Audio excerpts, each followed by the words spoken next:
अस्सलाम वालेकुम friends and welcome to my YouTube channel. जैसा कि आपको पता है कि हमने CS201 इंट्रोडक्शन टू प्रोग्रामिंग के रिलेटेड एक लेक्चर की सीरीज़ को जारी किया हुआ है, और इससे प्रीवियस लेक्चर में मैंने आपको हमारा जो CS201 की बुक का लेक्चर नंबर 6 और 7 को एक ही लेक्चर में कवर करवा दिया था, और उसके रिलेटेड जो उसके कंसेप्ट थे वो भी मैंने आपके क्लियर करवाए। और उसके बाद उसका जो पार्ट नंबर 2 है उसमें मैंने आपके साथ प्रैक्टिकल इम्प्लीमेंटेशन आपके साथ जो है ना डिस्कस की, और कुछ प्रैक्टिकल प्रोग्राम जो है ना डेव C++ में बना के दिखाए।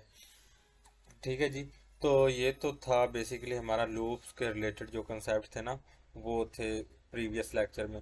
और आज का जो हमारा लेक्चर है वो बेसिकली है स्विच स्टेटमेंट और go to statement, continue statement और ब्रेक स्टेटमेंट के रिलेटेड। ठीक है जी। और अगर आपको फ्रेंड्स ये वीडियो अच्छी लग रही हो तो काइंडली इस वीडियो को लाइक कर दीजिएगा और चैनल को सब्सक्राइब ज़रूर कर दीजिएगा, ताकि हर आने वाली न्यू न्यू वीडियो का नोटिफिकेशन आपको जल्द से जल्द मिलता रहे। ठीक है जी। तो स्टार्ट करते हैं हम आज का अपना हमारा सेशन। तो बेसिकली जो आज की हमारी समरी है उसमें हमारे पास है जी switch statement, break statement, continue statement, go to statement. ठीक है जी।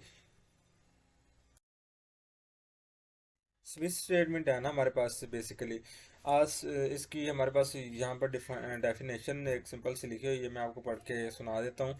आज switch statement in C++ is a control flow statement that allows a program to evaluate an expression and execute different blocks of code based on its possible values। कि switch statement आप ना ये अगर simple से word में मैं आपको बताना चाहूँ ना, कि ये स्विच स्टेटमेंट बेसिकली इस तरह ही वर्क करती है जिस तरह कि हमारे पास इफ स्टेटमेंट जो है ना वर्क करती है ना। लेकिन उसमें और इसमें डिफरेंस ये आ जाता है कि इफ स्टेटमेंट में हमें मल्टीपल इफ एल्स लगाने पड़ते हैं। पहले मतलब कि एक कंडीशन लगानी पड़ती है कि इफ एल्स अगर ये हमारे पास स्टार्ट होता है, ये कोड जो ब्लॉक ऑफ कोड है, ये अगर उसके साथ वैल्यू के साथ मैच करता है तो ये रन हो जाएगा। अदरवाइज एल्स वाला जो है ना वो रन हो जाएगा। अगर वो नहीं होता तो नेक्स्ट जो है ना हमारे पास इफ और मल्टीपल जो इफ जो है स्टेटमेंट हम उसमें राइट करते हैं, तो जो उसके साथ मैच हो जाए वो रन कर जाती है। ठीक है जी। ये भी कुछ उसी के साथ मिलता जुलता है, लेकिन इसमें होता ये है कि हम अपनी जो पॉसिबल वैल्यू होती है ना उसको स्विच करवा देते हैं, और उसके बाद डिफरेंट स्टेटमेंट्स केसेस की फॉर्म में ना हम राइट करते हैं। ठीक है जी। और जिसके साथ वो हमारा केस मैच करता है वो स्टेटमेंट हमारे पास जो है ना कंसोल पर प्रिंट हो जाती है।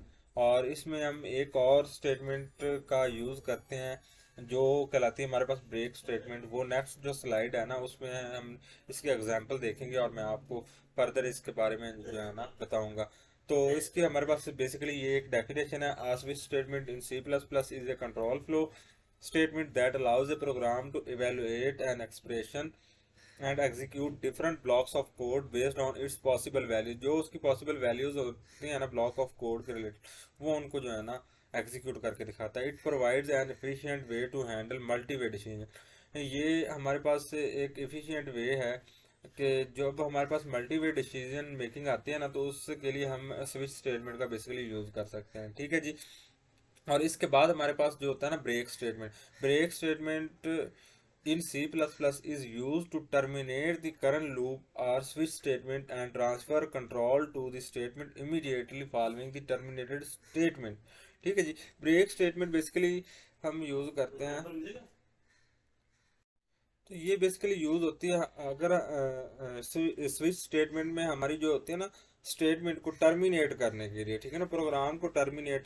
फॉर एग्जांपल हमारे पास 5 केसेस राइट किए हुए हैं स्विच स्टेटमेंट में, और हमारी जो है ना स्टेटमेंट हमारी जो पॉसिबल वैल्यू है ना एग्जीक्यूशन के दौरान, वो फर्स्ट जो केस है ना या सेकंड, आप मान लें कि सेकंड केस के साथ मैच हो जाती है, तो नेक्स्ट जो हम ब्रेक स्टेटमेंट यूज़ करेंगे ना, तो ब्रेक स्टेटमेंट का पर्पज़ ये होगा कि ये नेक्स्ट जो 3 केसेस है ना तो उनको रन नहीं होने देगा। ठीक है ना, वहाँ पर ही हमारा जो है ना प्रोग्राम को टर्मिनेट कर देगा। और स्विच स्टेटमेंट से बाहर आ जाएगा। ठीक है, इस तरह से ये ब्रेक स्टेटमेंट वर्क करती है। और ब्रेक स्टेटमेंट ओनली हम स्विच स्टेटमेंट में ही यूज़ नहीं करते हैं, इसको हम लूप में भी यूज़ कर सकते हैं। जब हमारे पास कोई लूप हो ना, अगर हमारा लूप कंटिन्यू चल रहा है और उसमें अगर हम ब्रेक स्टेटमेंट लगा दें, तो जहाँ पर ब्रेक स्टेटमेंट लगी होगी ना, तो वहाँ पर हमारा लूप जो है ना वो स्टॉप कर जाएगा, टर्मिनेट कर जाएगा और लूप से बाहर आ जाएगा। ठीक है जी, तो ये बेसिकली हमारे पास, और ये हमारे पास जो है ना कंट्रोल को, ये switch statement and transfer control to the statement immediately. ठीक है ना, तो ये हमारे पास नेक्स्ट जो स्टेटमेंट्स होती है ना उनको रन नहीं होने देता, और फौरन जब हमारी एक स्टेटमेंट रन हो जाती है तो ये ब्रेक स्टेटमेंट कंट्रोल को इमीडिएटली नेक्स्ट जो है ना प्रोसीजर की तरफ लेके चली जाती है जी। ठीक है जी, नेक्स्ट स्लाइड देखते हैं जी। अच्छा जी, तो यहाँ पर इस स्लाइड पर हमारे पास बेसिकली एग्जांपल्स दी हुई हैं, कुछ दो एग्जांपल्स हैं। एक स्विच स्टेटमेंट के रिलेटेड है और एक ब्रेक स्टेटमेंट के रिलेटेड है। तो ये हमारे पास बेसिकली प्रोग्राम का स्ट्रक्चर है। इसमें हम क्या कर रहे हैं कि और ये भी आपने ना एक कंसेप्ट याद रखना है कि जो है ना स्विच स्टेटमेंट, ये बेसिकली ज़्यादातर यूज़ होती है मेन्यू ड्रिवन प्रोग्रामिंग में, जहाँ पर हमने मेन्यूज़ वगैरह बनाने हो ना, तो उस तरह के प्रोग्राम में बेसिकली हमारे पास स्विच स्टेटमेंट का यूज़ होता है। ठीक है जी, तो लाइक हमारे पास एक प्रोग्राम है जिसमें हम लिखते हैं इंटर ए नंबर 1 to 3। हमारे पास तीन ऑप्शंस हैं, ठीक है ना, तीन हमने मेन्यू ड्रिवन की हुई है। लाइक हमारे पास ये अब एक प्रोग्राम है ना, तो इसमें देखें जी कि हम यूज़र को एक चॉइस देते हैं कि 1 से 3 तक जो है ना वो कोई भी चॉइस एंटर कर सकता है। अगर वो चॉइस एंटर करेगा ना, तो नेक्स्ट हम उसके केसेस बना देते हैं कि फर्स्ट जो चॉइस पर हम यू चूज़ ऑप्शन नंबर 1, तो हम ऑप्शन नंबर 1 रख देंगे। और नेक्स्ट जो 2 होगा उस पर हम रख देंगे यू चूज़ ऑप्शन नंबर 2। तो ये एक केस बना देंगे और एक केस हम ये बना देंगे।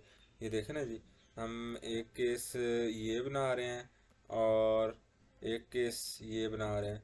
बेसिकली हम तीन केस बनाएंगे और यहाँ पर थर्ड केस भी ऐसे ही आपने बना लेना जैसे मैंने ये राइट किया हुआ है। ठीक है जी, और इसके बाद एक इसमें ना हमारे पास कीवर्ड होता है डिफ़ॉल्ट का। डिफ़ॉल्ट बेसिकली वो होता है जिसमें अगर हम कोई भी वैल्यू एंटर ना करें, तो जो हमारे पास डिफ़ॉल्ट वैल्यू होगी ना, वो खुद ब खुद ही वहाँ पर एंटर हो जाएगी। ठीक है जी, तो डिफ़ॉल्ट वैल्यू इसलिए यूज़ होती है। ठीक है जी, और मैंने आपको पहले ही बताया कि ये मेन्यू ड्रिवन प्रोग्रामिंग में बेसिकली यूज़ होती है। जो हमारे पास स्विच स्टेटमेंट होती है ना, ये मेन्यू ड्रिवन प्रोग्रामिंग है। और इसमें ये जो ब्रेक है ना, लाइक अब यूज़र यहाँ पर आप देख लें कि 1 पुट करता है। ठीक है जी, 1 की कमांड देता है, तो हमारे पास कौन सा केस यहाँ पर एग्जीक्यूट होगा, बेसिकली केस नंबर 1। ठीक है ना, केस नंबर 1 के साथ हमारी स्टेटमेंट मैच कर जाएगी, तो हमारा जो है ना केस नंबर 1 एग्जीक्यूट हो जाएगा। और नेक्स्ट हमने ब्रेक लगाया है। ब्रेक बेसिकली क्या यूज़ होती है हमारे पास, नेक्स्ट जो हमारे पास प्रोग्राम होता है, मतलब कि स्टेटमेंट्स होती हैं उनको टर्मिनेट करने के लिए, हमारे प्रोग्राम को टर्मिनेट करने के लिए। तो यहाँ से टर्मिनेट करके हमारा डायरेक्ट जो है ना प्रोग्राम बाहर आ जाएगा स्विच स्टेटमेंट से। ठीक है जी, और नेक्स्ट जो है ना, इधर मैंने आपको ब्रेक स्टेटमेंट की भी एक एग्जांपल दी हुई है लूप में। अगर हम लूप में लगाएं तो किस तरह से लगाते हैं जी, तो हमारे पास ये तो फर्स्ट ऑफ ऑल तो ये बेसिक सा प्रोग्राम है जिसमें हमने फॉर लूप लगाया हुआ है। ठीक है जी, if i is equal to 3, C out breaking out of loop at i, और इसके बाद एंडल, और फिर हम यहाँ पर ब्रेक स्टेटमेंट लगा देते हैं। तो ये देखिए हमारे पास बेसिकली क्या हो रहा है कि यहाँ पर हमने एक लूप लगाया हुआ है। लूप लगाने के बाद लूप अगर हमारे पास चल रहा है, ठीक है जी, तो उसके दौरान अगर हम ब्रेक स्टेटमेंट दे देते हैं, तो ब्रेक स्टेटमेंट को देखते ही फौरन जो है ना कंपाइलर इमीडिएटली जो है ना लूप से बाहर आ जाएगा। ठीक है जी, तो उस स्टेट बाकी जो स्टेटमेंट्स होती हैं ना ब्रेक के बाद, वो उनको रन नहीं करता। ठीक है जी, वहाँ तक कि प्रोग्राम को रन करता है और उसके जो है ना स्टेटमेंट से, मतलब कि लूप से बाहर आ जाता है। अगर स्विच स्टेटमेंट हो तो स्विच स्टेटमेंट से बाहर आ जाता है। ठीक है जी, अब नेक्स्ट स्लाइड हम देख लेते हैं। बेसिकली नेक्स्ट स्लाइड में हमारे पास है जी, the continue statement in C plus plus is use within loops to skip the remaining code inside the loop for the current iteration and proceed with the next iteration. अच्छा जी, basically ये जो continue statement है ना, ये loop में हम use करते हैं लूप को कंटिन्यू करने के लिए। फॉर एग्जांपल हम एक लूप बनाते हैं जिसमें हम प्रिंट करवाते हैं कि 1 से 5 तक जो है ना, और कंडीशन सेट कर देते हैं कि 1 से 4 तक। ठीक है, ये कंडीशन हम उसमें 1 से 4 तक जो है ना सेट करते हैं, और उसमें हम जब उस लूप को चलाते हैं तो हम प्रिंट क्या करवाना चाहते हैं, 1 से 5 तक डिजिट्स को प्रिंट करवाना चाहते हैं। अब जब 4 तक तो हमारा ठीक है, जो लूप है सही से वर्क करेगा, लेकिन नेक्स्ट अगर देखेंगे जब 5 पर हमारी सिचुएशन आएगी, कंडीशन आएगी, तो वहां पर कंडीशन तो फॉल्स कर जाएगी। अब बेसिकली क्या होगा, अगर हम वहां पर कंटिन्यू स्टेटमेंट का यूज करते हैं ना, तो हमारा जो प्रोग्राम है ना, लूप है ना, वो उसको जो है ना, उस आइट्रेशन को प्रोसीड नहीं करेगा और नेक्स्ट आइट्रेशन पर जो है ना जंप कर जाएगा। ठीक है जी, तो उस आइट्रेशन को वो वैसे ही कंटिन्यू कर देगा। ठीक है जी, नेक्स्ट आइट्रेशन भी हमारे पास जो है ना स्टार्ट हो जाएगी और वो रन हो जाएगी। यही बेसिकली स्टेटमेंट भी हमारे पास बताया हुआ है कि the continue statement in C++ is used within loops to skip the remaining code inside the loop for the current iteration and proceed with the next iteration। ठीक है जी, ये नेक्स्ट आइट्रेशन को भी अगर हम रन करना चाहते हैं तो कंटिन्यू स्टेटमेंट की हेल्प से हम कर सकते हैं जी। ठीक है जी, अब नेक्स्ट हमारे पास ये तो था हमारे पास कंटिन्यू स्टेटमेंट। नेक्स्ट हमारे पास है जी गो टू स्टेटमेंट।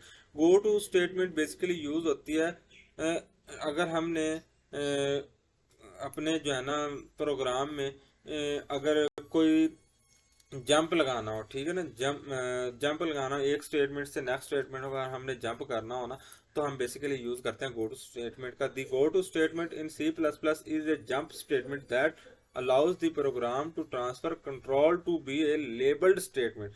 इसमें क्या होता है कि हम एक प्रोग्राम राइट करते हैं जिसमें फर्स्ट ऑफ ऑल तो एक उसका हम लेबल बनाते हैं, लेबल के बाद उसका जो है ना एंडिंग लेबल देते हैं, जहां तक मतलब कि एक स्टेटमेंट से नेक्स्ट जहां तक जंप करवाना है ना, कंट्रोल टोटली जो हमारा कंट्रोल होगा ना उस लेबल से नेक्स्ट लेबल तक जो है ना ट्रांसफर हो जाएगा। ठीक है जी, तो ये बेसिकली गो टू जो है ना कीवर्ड यूज करने से हम अचीव कर सकते हैं। ठीक है जी, इसमें होता है कि go to statement in C++ is a jump statement that allows the program to transfer control to enabled statement within the same functions or block. ठीक है जी, मतलब कि ना गो टू स्टेटमेंट हमारे पास कंट्रोल को ना एक लेवल से नेक्स्ट लेवल तक जो है ना उसका जो हम लेवल देते हैं वो उस तक जो है ना कंट्रोल को ट्रांसफर करती है। और in with in the same function और ब्लॉक, जो हमारे पास एक फंक्शन होता है ना, जब हम एक फंक्शन राइट कर रहे होते हैं विद इन द फंक्शन जो है ना जंप करने के लिए हमारे पास यूज होता है। और या कोई हमारे पास कोई ब्लॉक ऑफ कोड हो, ठीक है, उसमें एक जगह से नेक्स्ट जो है ना जगह पर हम अगर कोड पर जो है ना जंप करना चाहें तो हम गो टू स्टेटमेंट का यूज़ करते हैं। लेकिन नॉर्मली हम इसका यूज़ करते नहीं है, प्रोग्रामर भी ज़्यादातर इसका यूज़ नहीं करते। और बेसिकली प्रोग्रामर इसका इसलिए यूज़ नहीं करते क्योंकि ये ना हमारे कोड में कोड की रीडेबिलिटी जो है ना वो मेंटेन नहीं रहती गो टू स्टेटमेंट की से, और हमारा कोड थोड़ा सा ना आप कह लें कि कॉम्प्लेक्स हो जाता है। बहुत सारे लेबल अगर आ जाए हमारे कोड में तो उसको जो है ना कम्प्लेक्सिटी उसमें ज़्यादा आ जाती है और उसको जो है ना समझना थोड़ा सा डिफिकल्ट हो जाता है। ठीक है जी, तो इसलिए इसको थोड़ा सा ना अवॉइड करते हैं प्रोग्रामिंग में यूज़ करने से। ठीक है जी, अब नेक्स्ट स्लाइड में हम इसकी एग्जांपल्स देख लेते हैं जी। तो ये फर्स्ट एग्जांपल है हमारे पास कंटिन्यू स्टेटमेंट की, नेक्स्ट हमारे पास है जी गो टू स्टेटमेंट की। तो कंटिन्यू स्टेटमेंट देखें जी, हमारे पास ये एक छोटा सा प्रोग्राम दिया हुआ है। For int i is equal to 0, i less than 5, i plus plus plus plus i. ठीक है ना, ये इंक्रीमेंट करवा रहे हैं आप। तो अब इसमें हम एक इफ स्टेटमेंट लगा देते हैं, if i is equal to 2 C out skipping iteration at i. ठीक है जी, तो यहाँ पर बेसिकली क्या हो रहा है, हम फार लूप लगाते हैं। फार लूप लगाने के बाद हम उसमें एक इफ स्टेटमेंट का यूज करते हैं कि और कंडीशन लगा देते हैं कि अगर हमारे पास जो है ना हमारे जो ये जो आई है ना, अगर ये इक्वल टू हो 2 के, तो C out skipping iteration at i. ठीक है ना, तो ये हमारे पास स्टेटमेंट रन हो जाए। और फिर हम कंटिन्यू का यूज करते हैं इनसाइड लूप, ठीक है ना। लूप के अंदर नेक्स्ट जो है ना, नेक्स्ट इटरेशन को भी जो है हम कंटिन्यू करवाने के लिए जो है ना, कंटिन्यू का यहाँ पर यूज़ कर रहे हैं बेसिकली। ये जो है ना, यहाँ पर हम कीवर्ड का यूज़ करते हैं ओनली। इसका लिखने का तरीका भी ये है, जस्ट हम कंटिन्यू और उसके एंड पर सेमीकोलन लगा देते हैं, और यही इसका सिंटैक्स है राइट करने का, ठीक है जी। तो और लूप के अंदर इसको हम यूज़ कर लेते हैं जी, ठीक है जी। तो ये नेक्स्ट भी हमारे पास इटरेशन जो है ना वो स्टार्ट हो जाएगी इससे। और गो टू स्टेटमेंट की आप एग्जांपल देख लें जी। अब यहाँ पर हमारे पास बेसिकली है जी एक छोटा सा प्रोग्राम है, जिसमें हम अब देखेंगे। पहले तो हम क्या करते थे कि लूप की हेल्प से जो है ना किसी भी काम को करते थे। अब देखें कि जो काम हम लूप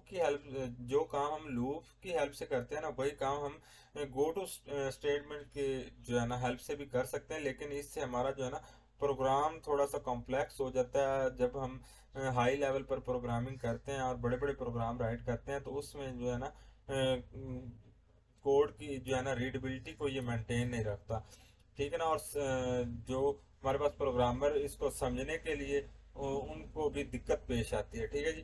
तो इसमें होता क्या है कि बेसिकली हम फर्स्ट ऑफ ऑल तो लेबल देते हैं, उसका लेबल का नाम, ठीक है जी। लेबल का नाम लाइक हमने यहाँ पर दिया कि स्टार्ट, यहाँ से हमारा लेबल स्टार्ट हो रहा है। और जहाँ पर आप वो ऐड करना चाहें ना उस लेबल को, ठीक है जी, वहां पर नेक्स्ट उसी नेम का एक लेबल लगाते हैं। लेबल लगाने के बाद जस्ट उसके साथ एक कीवर्ड लगा देते हैं गो टू, ठीक है जी। गो टू कीवर्ड लगाने के बाद इसका सिंटैक्स पूरा हो जाएगा। यहाँ तक देखें जी, तो C out less than inside loop, ये लूप के अंदर है, ठीक है। I is equal to i plus plus, इसमें ये जो है ना इंक्रीमेंट करवाता जाएगा if i is less than 5, और इसके बाद फिर हमारे पास ये रन हो जाएगा। बेसिकली यहाँ पर क्या हो रहा है कि इफ आई लेस देन 5 के 5 से अगर आई जो है ना लेस देन है, तो फिर उसको प्रिंट करवा दो। तो ये फिर दोबारा से हमारे पास ऐसे ही होगा जब गो टू स्टेटमेंट पर आएगा, और ये इसी तरह फिर रिक्वेस्ट भेज देगा अपने स्टार्ट के जो है ना यहाँ पर स्टार्ट के प्रोग्राम पर, और इसी तरह दोबारा से ये रन कर जाएगा, और हमारे पास जो है ना ये आ जाएगा जी, ठीक है जी। और प्रिंट हो जाएगा 1 से जो है ना 4 तक, सॉरी, क्योंकि यहाँ पर इज इक्वल टू का साइन नहीं है, तो 4 तक जो है ना हमारे पास डिजिट यहाँ पर राइट हो जाएंगे, ठीक है जी। यहाँ से फिर यहाँ तक, फिर यहाँ से नेक्स्ट, फिर यहाँ तक, ठीक है। इस तरह ये रन करता जाएगा। तो ये बेसिकली हम अगर हमें ऐसा क्वेश्चन आ जाए कि अगर हमने वैल्यूज प्रिंट करवानी है 1 से 5 तक विदाउट यूजिंग जो है ना लूप, किसी लूप को यूज किए बगैर, तो हम किस तरह से कर सकते हैं प्रोग्रामिंग लैंग्वेज, तो हम गो टू स्टेटमेंट का भी यूज कर सकते हैं, ठीक है जी। तो ये तो था आज का बेसिकली हमारा लेक्चर, जिसमें हमने स्विच स्टेटमेंट को डिस्कस किया, और उसके बाद हमने ब्रेक स्टेटमेंट को डिस्कस किया, फिर हमने कंटिन्यू स्टेटमेंट का कंटिन्यू जो है हमारे पास कीवर्ड है तो उसको हमने रीड किया, और फिर गो टू कीवर्ड जो हम यूज़ करते हैं, तो उसका हमने यहाँ पर देखा कि प्रोसीजर क्या होता है, वो किस लिए यूज़ होता है, ठीक है जी। और साथ में हमने एक एक एग्जांपल देखी इनकी। अब नेक्स्ट जो है ना हम इसकी कुछ टिप्स देख लेते हैं जी। तो हमारे पास कुछ टिप्स हैं, जिसमें है कि try to use the switch statement instead of multiple if statements, कि आप जो है ना ज़्यादा से ज़्यादा यूज़ करें स्विच स्टेटमेंट का बनिस्बत जो है ना इफ स्टेटमेंट के मल्टीपल इफ स्टेटमेंट्स आप राइट करते जाएं। तो इसकी बनिस्बत आप एक ही स्विच स्टेटमेंट राइट करें तो वो ज़्यादा बेहतर है, ठीक है जी। Missing a break statement in a switch statement में काज ए लॉजिकल एरर, ठीक है ना। और आपने ब्रेक स्टेटमेंट का भी ख्याल रखना है स्विच स्टेटमेंट में। जब स्विच स्टेटमेंट हम राइट करते हैं ना, तो उसमें जब हम केसेस को बनाते हैं, केसेस के बनाने के बाद उसके बाद हम ब्रेक स्टेटमेंट का यूज़ करते हैं, ताकि नेक्स्ट जो है ना हमारे प्रोग्राम नेक्स्ट स्टेटमेंट तक, नेक्स्ट केस तक जंप ना करे। जब यहाँ पर हमारी सिचुएशन ट्रू हो जाए, मतलब कि हमारी स्टेटमेंट यहाँ पर अगर क्लियर हो जाती है, तो यहीं से हमारा जो है ना प्रोग्राम स्विच स्टेटमेंट से बाहर चला जाए, ठीक है जी। तो ब्रेक स्टेटमेंट का यूज़ करना आपने लाजमी यूज़ करना है, इसको भूलना नहीं है, ठीक है जी। तो ये हमारे पास लॉजिकल एरर का जो है ना काज बन सकता है। Always provide default case in switch statement, के जो आपके डिफ़ॉल्ट स्टेटमेंट के बारे में मैंने आपको बताया ना, कि डिफ़ॉल्ट स्टेटमेंट को भी यूज़ ज़रूर करें।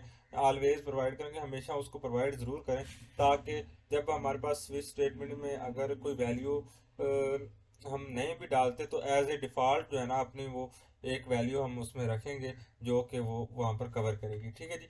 Never use go to statement in your programs, कि गो टू स्टेटमेंट को ना अपने प्रोग्राम में आप यूज़ ना करें तो बेहतर है। ठीक है जी। नेक्स्ट हमारे पास है minimize the use of break and continue statement. और कंटिन्यू स्टेटमेंट और ब्रेक स्टेटमेंट को आप थोड़ा सा कम यूज किया करें। ठीक है जी। और स्विच स्टेटमेंट का जो है ना, स्विच स्टेटमेंट ब्रेक को आप यूज किया करें हर केस के बाद। ठीक है जी। ये तो कुछ थी हमारे पास टिप्स आज के लेक्चर की। तो यही था आज का हमारा बेसिकली लेक्चर, जिसमें मैंने आपको कुछ कंसेप्ट्स थे, ब्रेक, कंटिन्यू, और साथ में हमारे पास गो टू स्टेटमेंट्स वगैरह के रिलेटेड। और नेक्स्ट लेक्चर में इंशाल्लाह हम इसके रिलेटेड कुछ प्रैक्टिकल इम्प्लीमेंटेशन करके देखेंगे। तो इंशाल्लाह हम नेक्स्ट लेक्चर में आपसे मुलाकात होगी। तब तक के लिए अपना ख्याल रखिएगा। अल्लाह हाफिज़।